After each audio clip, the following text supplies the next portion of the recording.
Udah muncul. Ya, udah muncul. Assalamualaikum warahmatullahi wabarakatuh. Waalaikumsalam Sebelumnya, warahmatullahi wabarakatuh. terima kasih untuk teman-teman yang sudah hadir di sesi perkuliahan Teknologi Kinerja Bu Happy. Kami izin untuk melanjutkan diskusi dari kelompok satu. Karena kelompok satu sudah menyelesaikan presentasi, jadi kita lanjutkan dengan kelompok kami, yaitu kelompok dua. Di sini mungkin saya perkenalkan dulu di kelompok dua, anggotanya ada saya sendiri, Meirisa, lalu ada Kak Lia, ada juga Kak Dodik, dan ada Kak Happy. Nah, mungkin bisa dilihat juga nih wajah-wajahnya yang kami berempat ini beserta dengan dosen kami yaitu Ibu Happy Indira yang mungkin pada kesempatan kali ini belum bisa menyaksikan secara live. Nah, untuk keberlangsungan dan keefektifan perkuliahan kita, ruang diskusi kita, perkuliahan hari ini kita full rekam teman-teman, jadi sehingga dimohon untuk tetap tertib dan juga tetap kondusif serta efektif ya nanti diskusinya berjalan dengan baik. Saya mulai dari pembahasan yang pertama mungkin ya, kita akan membahas tentang, boleh dilanjutkan untuk slide-nya?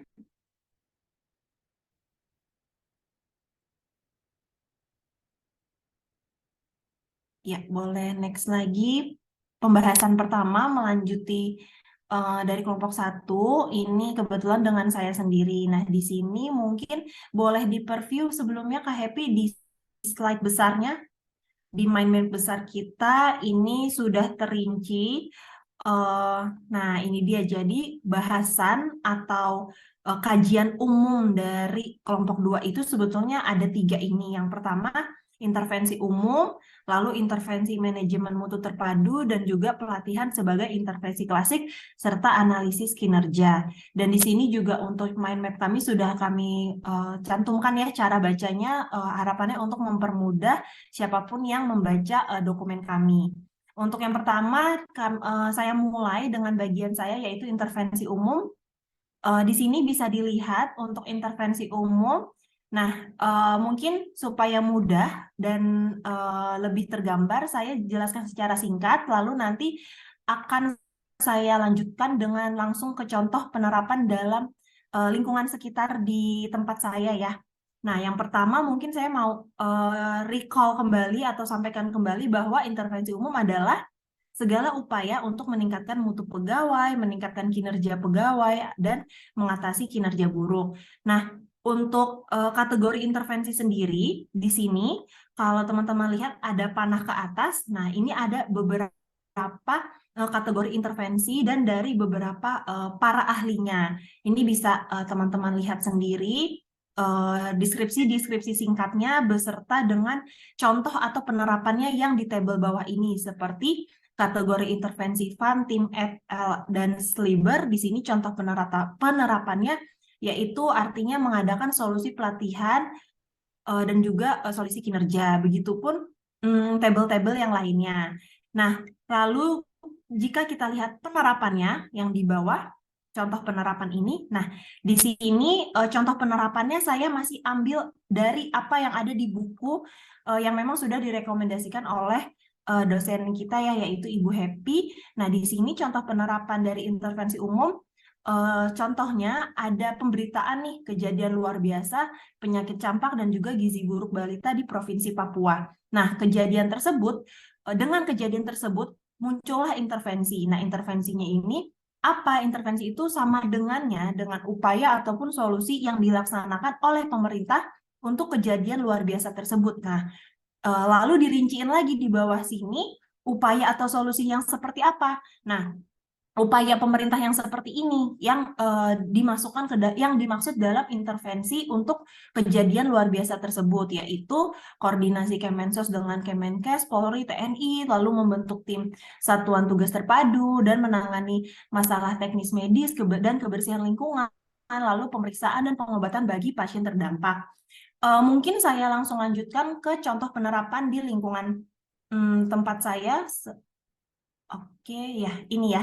Jadi, seperti yang tadi saya jelaskan, dan mungkin tadi teman-teman sempat mendengar juga dari kelompok satu bahwa intervensi itu erat kaitannya dengan yang namanya pelatihan, pembinaan, lalu pembelajaran. Nah, jadi sebetulnya memang benar intervensi dalam teknologi pendidikan ya, ataupun dalam teknologi kinerja artinya adalah apapun itu yang dimaksudkan intervensi di ranah pendidikan kita adalah penguatan sumber daya manusia melalui program pelatihan ataupun pendampingan. Dan ini tuh sebetulnya berlaku baik di instansi pendidikan ataupun mungkin yang non pendidikan. Jadi seperti di perkantoran itu juga di instansi apapun sebetulnya yang namanya pelatihan lalu pengembangan itu pasti ada. Nah, intervensi yang kami bahas di sini adalah sama dengan pelatihan dan juga pendampingan tersebut. Nah, di sini banyak gambar-gambar yang mungkin bisa mewakili maksud dari intervensi itu sendiri. Contohnya, di politik ada intervensi juga.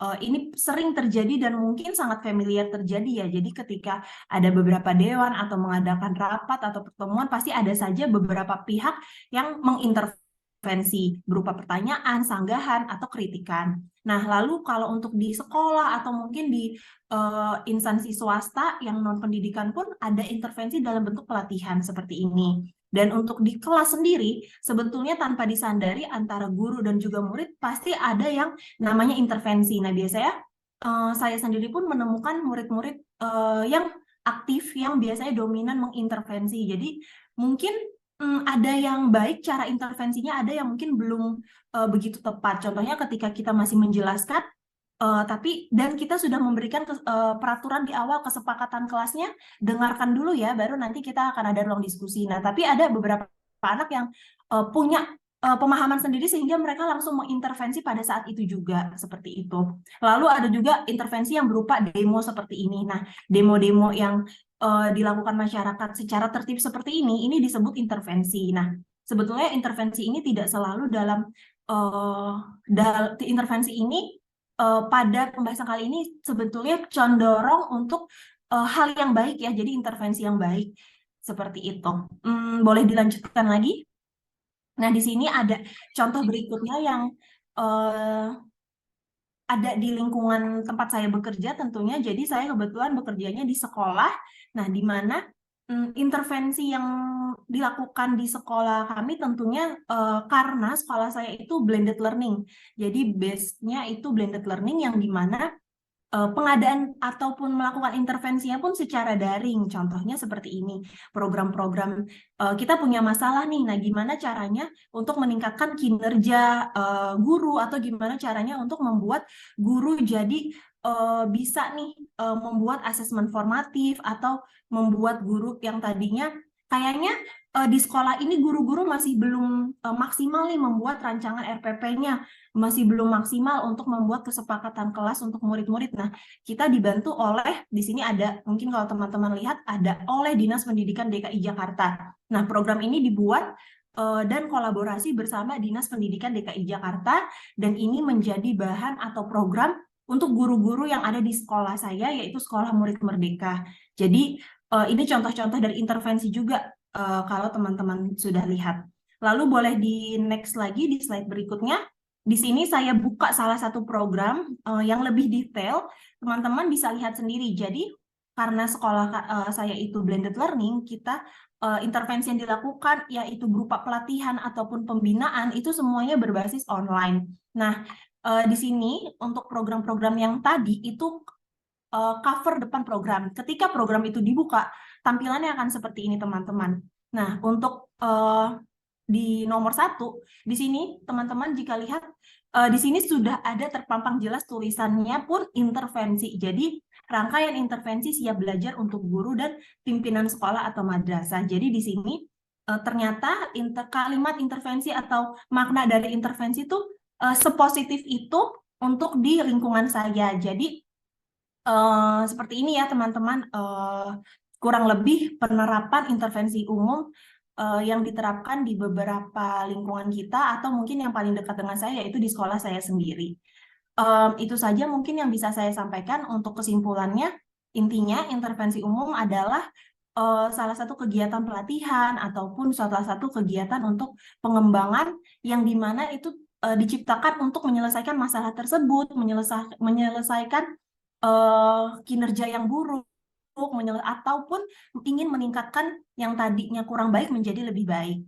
Mungkin dari saya pembahasan untuk intervensi umum cukup sekian. Selanjutnya saya berikan waktu kepada Kak Happy Yoga. Silahkan untuk melanjutkan pembahasan berikutnya. Terima kasih. Bismillahirrahmanirrahim. Assalamualaikum warahmatullahi wabarakatuh. Waalaikumsalam warahmatullahi Alhamdulillahirrahmanirrahim. Terima kasih Kak Mei, rekan-rekan, dan wabil khusus Ibu Happy atas waktu dan kesempatannya. Akhirnya kita bertemu di puncak ya di UAS ini dengan materi yang sudah kita siapkan masing-masing. Saya mewakili kelompok 2 di sesi kedua kelompok kami. Kita masuk ke dalam intervensi manajemen mutu terpadu ya.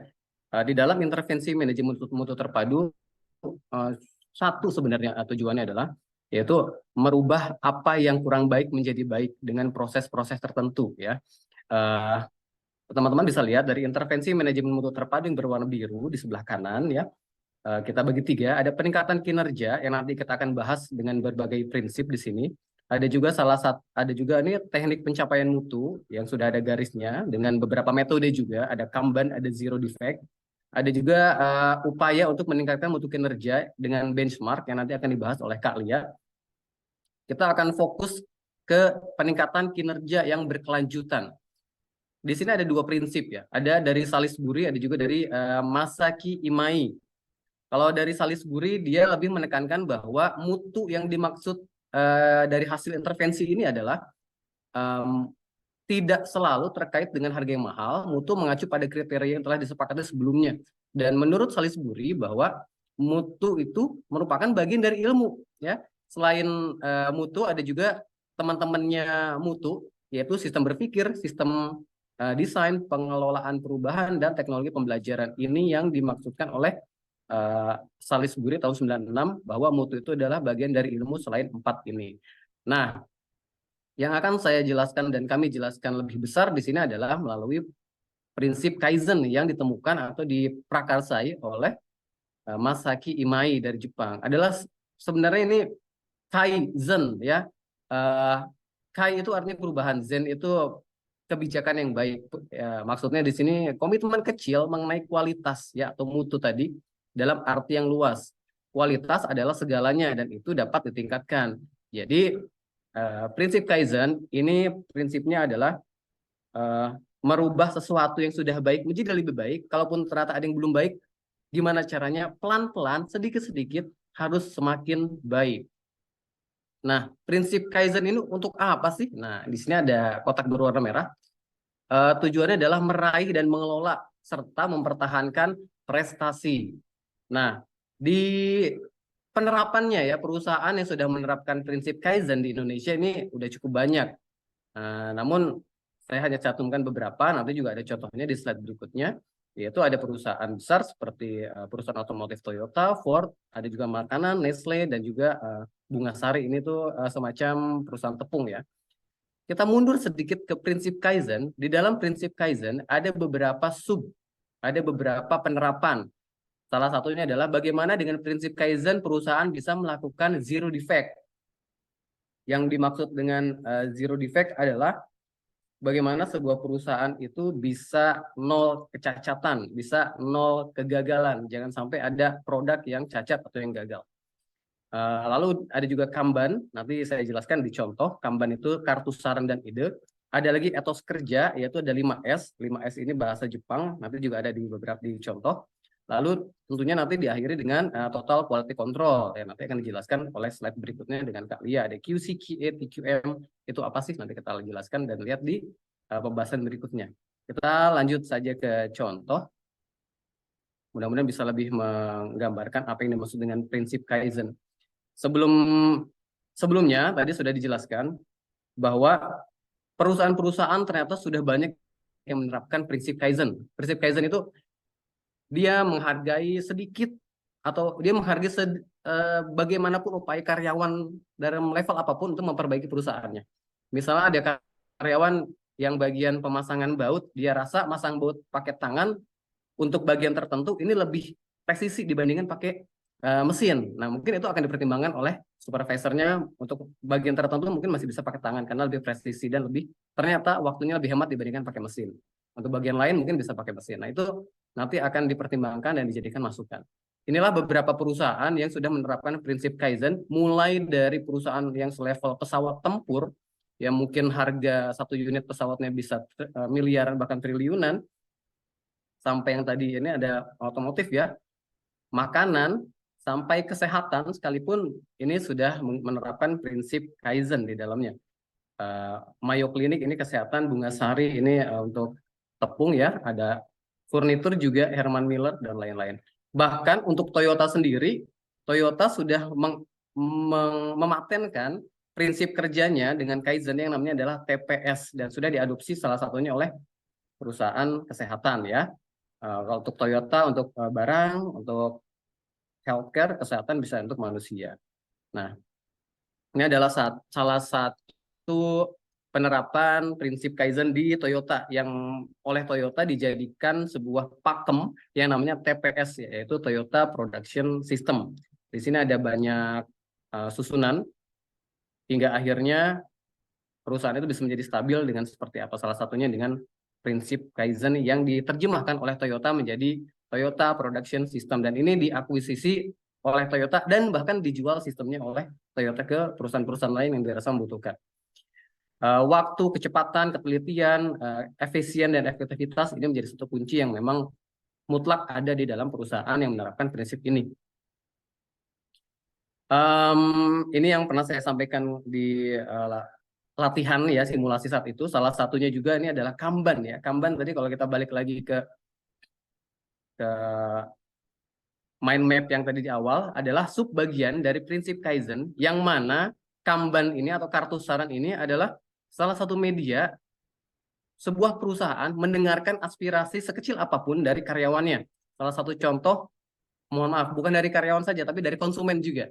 Salah satu contoh mungkin yang pernah saya ikuti beberapa tahun lalu adalah saat mobil Cina yang fenomenal ini masuk Indonesia di tahun 2007 ya. Mobil Cina Wuling dengan produk pertamanya Wuling Convero yang warna merah sebelah kiri. Ini adalah produk pertamanya dengan varian yang paling mahalnya 192 juta, itu setara dengan varian paling rendahnya Xenia atau Avanza saat itu. Dengan fitur yang luar biasa jauh dibandingkan Xenia atau Avanza. Nah, model yang pertama tidak semua masyarakat Indonesia menyukainya. Nah, akhirnya Wuling membuka kotak saran kurang lebih seperti itu ya, dan akhirnya masyarakat Indonesia memberi masukan, coba dong dikasih model-model smoke headlamp, lampunya dihitamin biar lebih keren gitu. Oke, terus habis itu grillnya diganti lah biar nggak kayak bapak-bapak banget. Terus juga coba dong kasih bumper yang baru, si lampu di RL-nya dibikin lebih estetik. Ya akhirnya dari beberapa saran itu setelah dikaji dan didalami, dibuatlah facelift tahun 2001 yang menghargai saran dan masukan dari konsumen. Ya, ini salah satu penerapan kartu saran. Lalu salah satunya lagi tadi ada etos kerja ya. Etos kerja itu diterjemahkan oleh orang Jepang menjadi 5S, yaitu Seiri, Seiton ya, nanti bisa dijelaskan sama Pak Dodik, Seiton ini bukan setan ya. Seiri, Seiton, Seiso, Seiketsu, dan Seisuke, yang artinya mungkin kalau di bahasa Indonesia kan Seiri itu ringkas, Seiton itu rapi, Seishi itu resik, Seiketsu itu merawat, dan Shitsuke adalah rajin.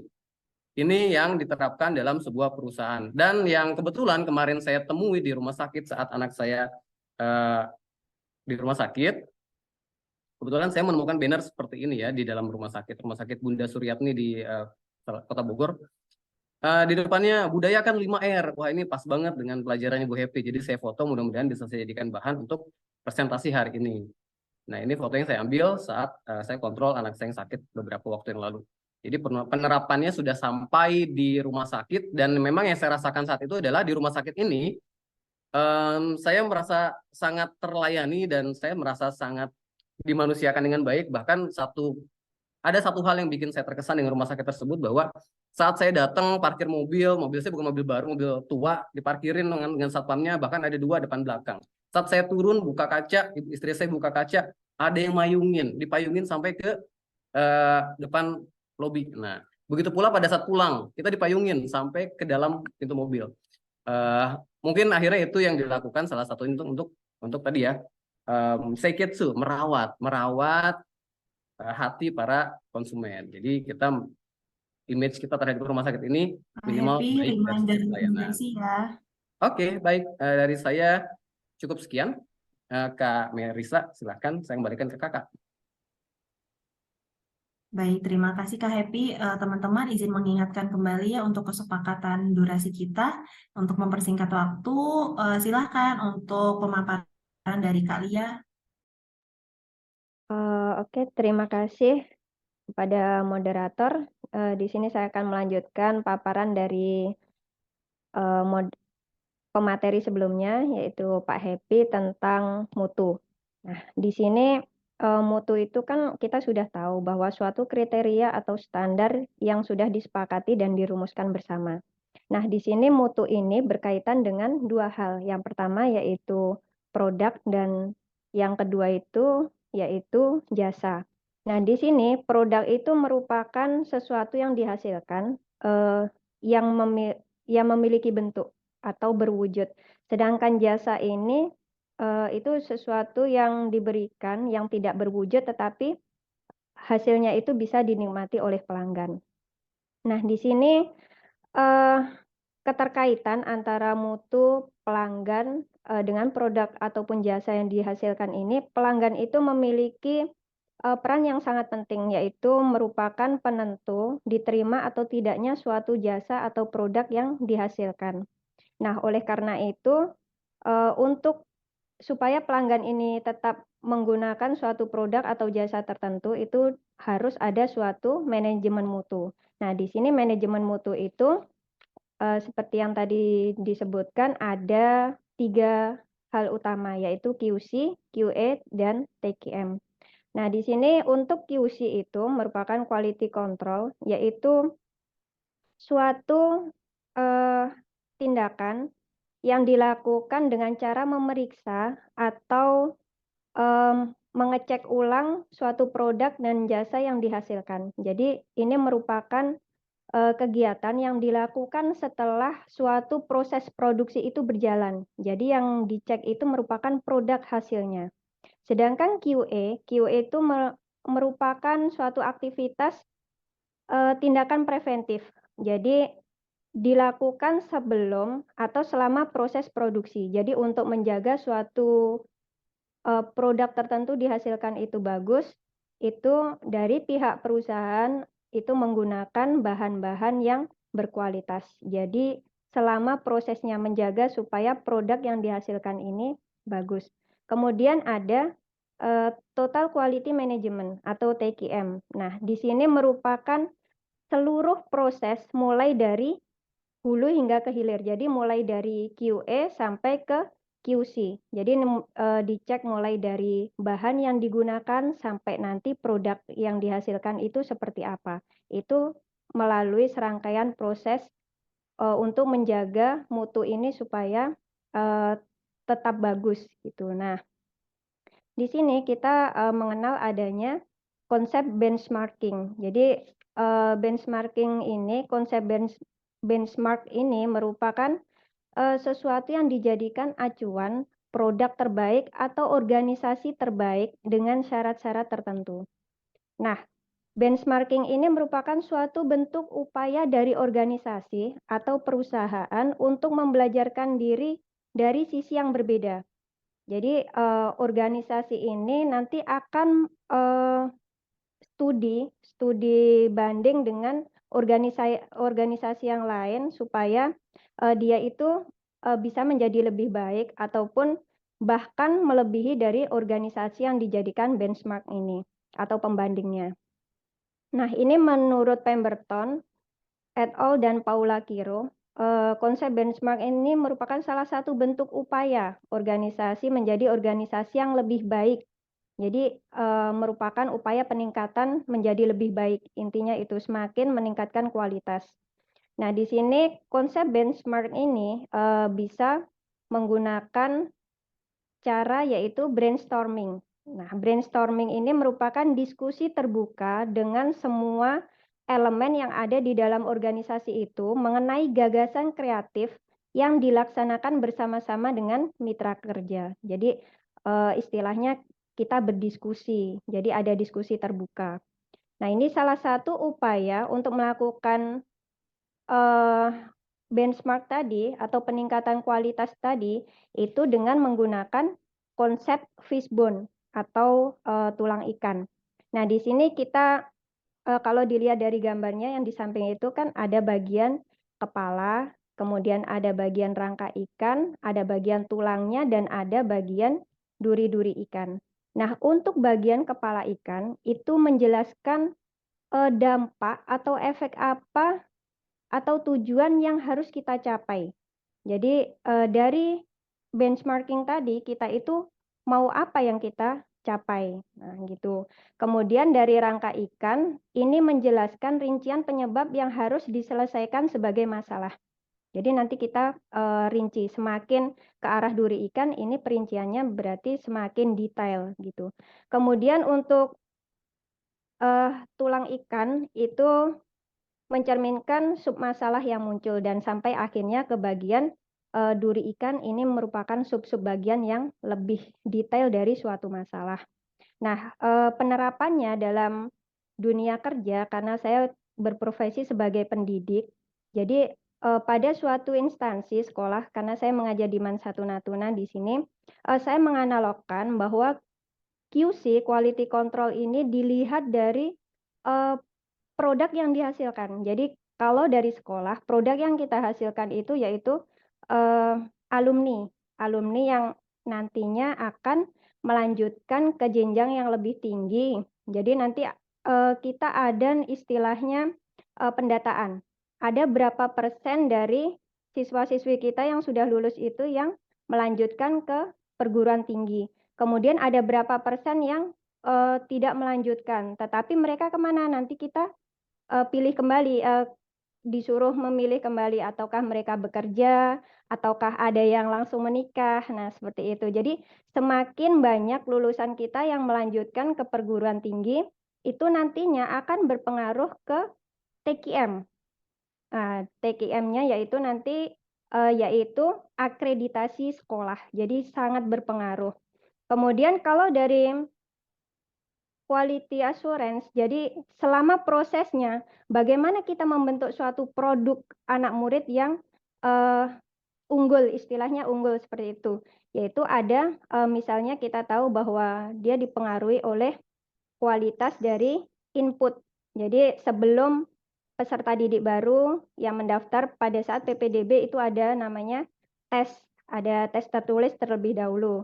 Kemudian setelah itu dari kualitas guru-guru yang mengajarnya, kompetensi dari guru-guru yang mengajar. Kemudian ada juga sarana dan prasarana, sarpras. Kemudian didukung dengan aktivitas-aktivitas yang lain, misalnya ada kegiatan sekolah atau apa, itu juga sangat berpengaruh terhadap produk yang kita hasilkan.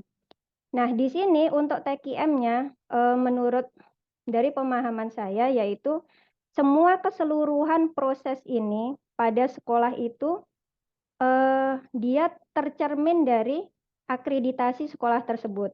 Jadi kalau mulai dari hulu sampai hilirnya itu bagus, dari awal sampai bagus itu pasti nanti akreditasinya itu juga akan berpengaruh. Jadi di sini akreditasi sekolah itu akan bagus, baik gitu.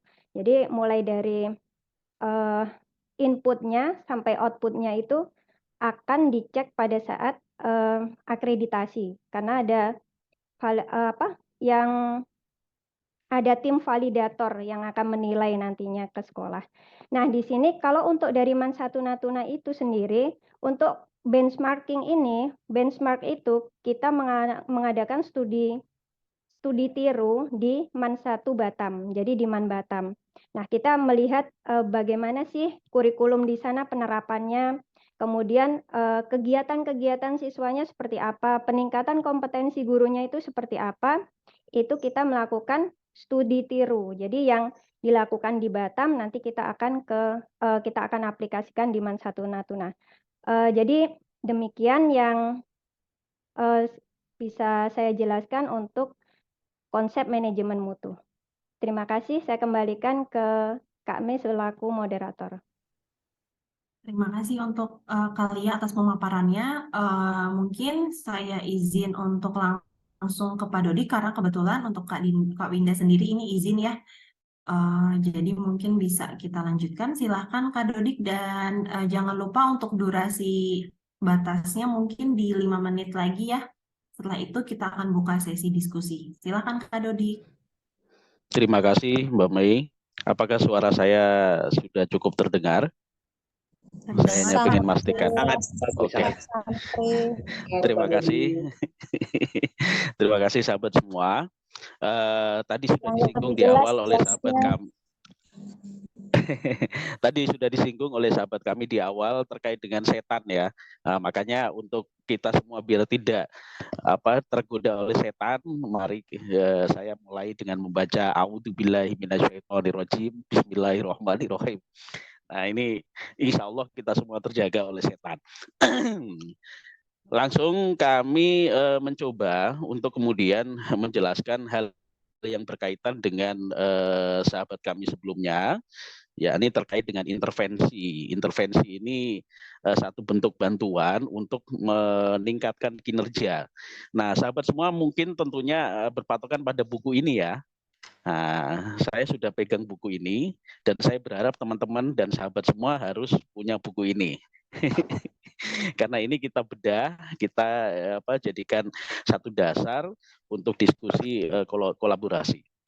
Oke, di sini membahas terkait dengan pelatihan, bahwa pelatihan ini merupakan satu intervensi klasik ya, yang bagaimana bisa meningkatkan kinerja itu bisa lebih baik lagi.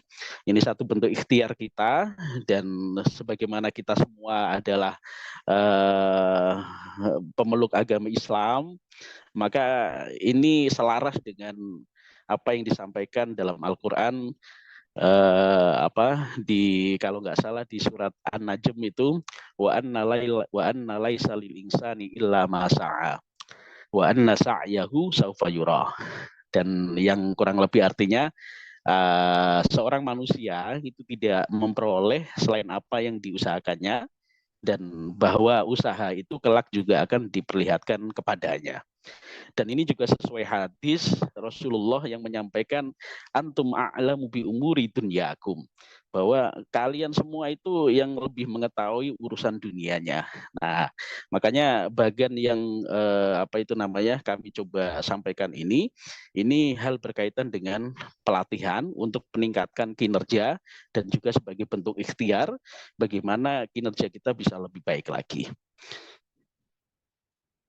Di sini ada istilah nuance of analysis word point of objective. Ini satu istilah mengenai gambaran orang dari barat bahwa satu pon analisa itu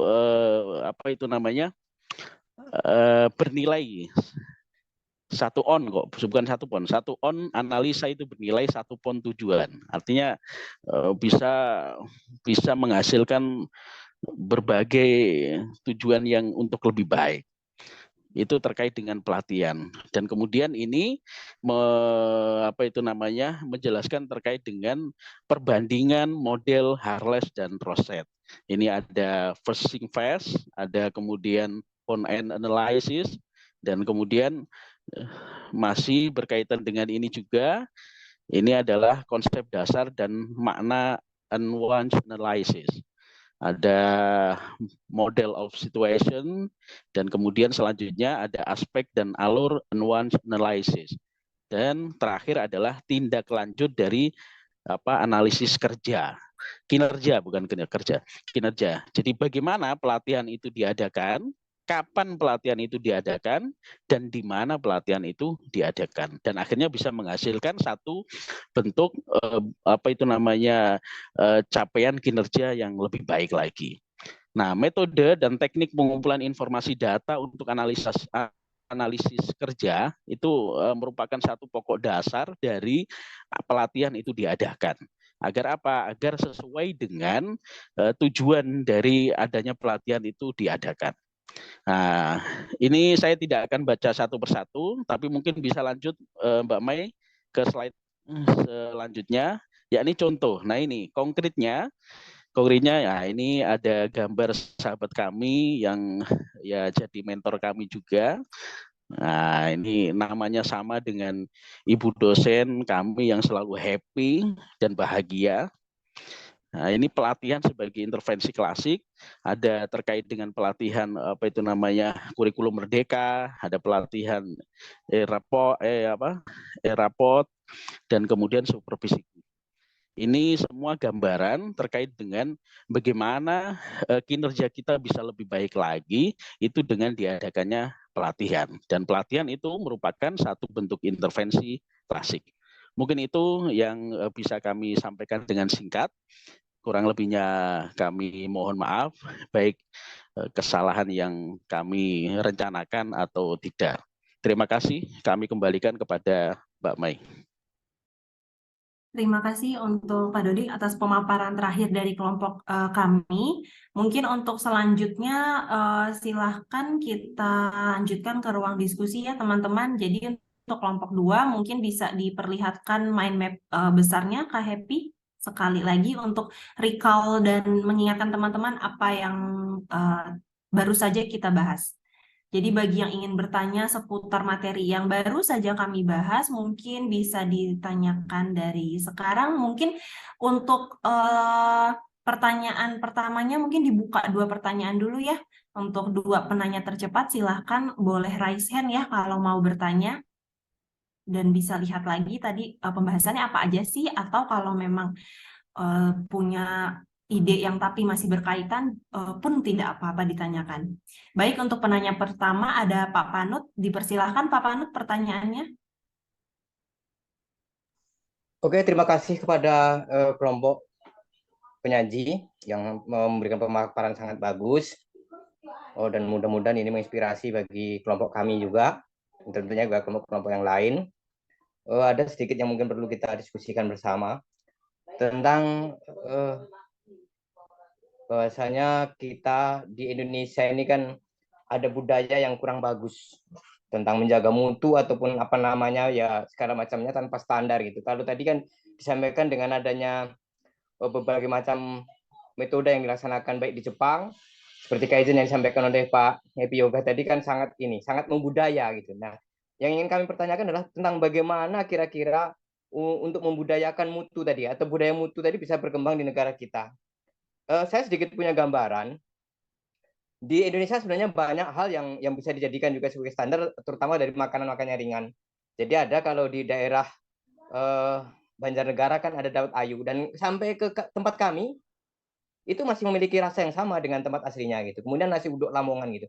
Nah, tapi permasalahannya kadang-kadang ada budaya yang tidak bagus dibagi kita orang Indonesia akan mencari keuntungan yang besar dengan cara mengurangi resep dan ini. Nah, bagaimana kira-kira tanggapan kelompok ini untuk bagaimana supaya budaya mutu ini bisa kita tanamkan di negara kita atau di bangsa Indonesia. Terima kasih dari saya. Terima kasih Pak Panut atas pertanyaannya. Pertanyaannya sudah saya bantu share kembali ya di kolom chat. Nanti bisa teman-teman dari kelompok 2 bisa bantu menjawab juga. Saya izin lanjutkan dulu, buka satu pertanyaan lagi mungkin. Ada yang ingin bertanya? Oke. Ada penanya kedua dari Kak Fawas. Silakan pertanyaannya Kak Fawas.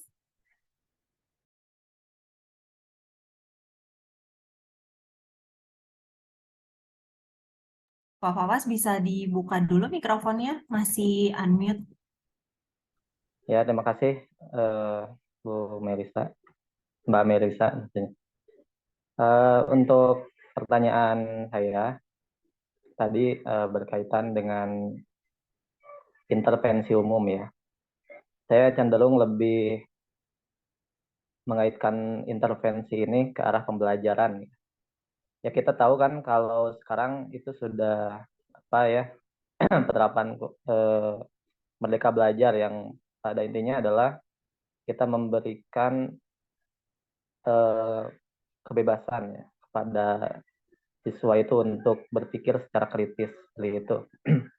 Nah, yang ingin saya tanyakan adalah sejauh mana sebetulnya intervensi dari seorang guru atau mungkin bahkan dosen terhadap siswanya, seperti itu. Kita tahu kan bahwa sebetulnya sekolah itu adalah sebagai tempat literasi, bukan sebagai doktrinasi. Artinya seorang guru juga atau seorang dosen juga tidak bisa, artinya harus memaksakan si siswa itu harus memiliki konsep berpikir yang sama seperti guru itu. Kalau seperti itu kan berarti kan belum merdeka artinya. Jadi seolah-olah seorang guru itu harus harus memaksa siswa itu harus satu pemikiran dengan dia gitu kan. Nah, yang ingin saya tanyakan itu sejauh mana sebetulnya intervensi seorang pengajar ya kepada muridnya gitu. Adakah batas-batasannya seperti itu? Gitu. Misalnya kalau misalnya si murid dimintai pendapat atau mungkin misalnya ada satu materi yang diajarkan, terus misalnya murid itu gak pendapat dengan apa yang disampaikan oleh gurunya, lalu apakah guru itu berhak misalnya menjustifikasi bahwa itu salah gitu? Atau pendapatnya itu harus sama dengan pemikiran si pengajar itu gitu. Itu saja Mbak Baik, Mei ya tanyakan.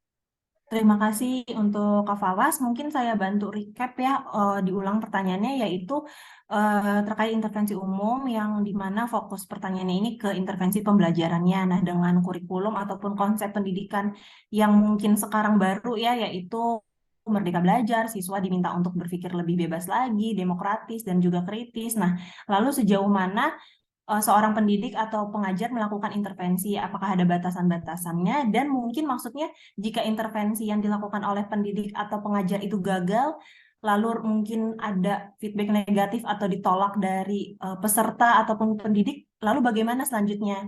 Apakah benar maksudnya seperti itu, Pak Fawas? Ya, betul sekali, Mbak. Baik, terima kasih. Ini saya share juga ya, supaya ketika mengirim rekaman ini mungkin Bu Happy bisa terbantu dengan melihat texting yang ada di kolom chat ini. Untuk dua pertanyaan ini mungkin saya keep dulu ya, karena mengingat hari ini kita harus tampil keempat-empatnya nih kelompok kita. Jadi mungkin untuk kelompok 2 kita tutup dulu pertanyaannya karena akan kita lanjutkan dulu dengan jawaban-jawabannya. Nanti jika memang masih ada waktu, mungkin bisa kita lanjutkan dulu ke kelompok lain. Nanti di akhir, jika memang masih dirasa kita punya banyak waktu lagi, bisa dilanjutkan.